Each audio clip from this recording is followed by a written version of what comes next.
ಪ್ರಧಾನಿ ಮೋದಿ ಅಧ್ಯಕ್ಷತೆಯಲ್ಲಿ ನೀತಿ ಆಯೋಗದ ಸಭೆ. ಆಪರೇಷನ್ ಸಿಂಧೂರ ನಂತರ ಸಿಎಂಗಳ ಜೊತೆ ಚರ್ಚೆ. ಉದ್ಯೋಗ ಸೃಷ್ಟಿ ಸೇರಿ ಹಲವು ಚರ್ಚೆ.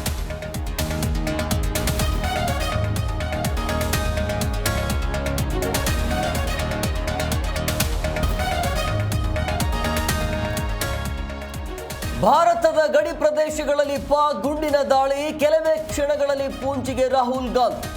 ಸಂತ್ರಸ್ತರಿಗೆ ಸಾಂತ್ವನ ಹೇಳಲಿರುವ ರಾಘ.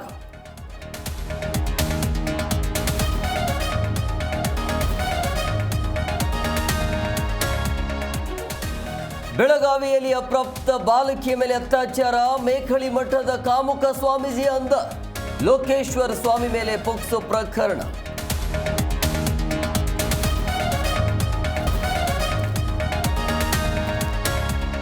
ಬೆಳಗಾವಿ ಜಿಲ್ಲೆಗೂ ಕಾಲಿಟ್ಟ ಕೊರೋನಾ. 25 ವರ್ಷದ ಗರ್ಭಿಣಿಗೆ ಕೋವಿಡ್ ಪಾಸಿಟಿವ್.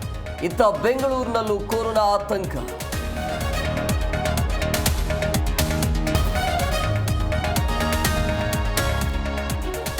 ರಾಷ್ಟ್ರ ರಾಜಧಾನಿ ದೆಹಲಿಯಲ್ಲಿ ಭಾರೀ ಮಳೆ ಸಾಧ್ಯತೆ. ಹವಾಮಾನ ಇಲಾಖೆಯಿಂದ ಮಳೆ ಮುನ್ಸೂಚನೆ.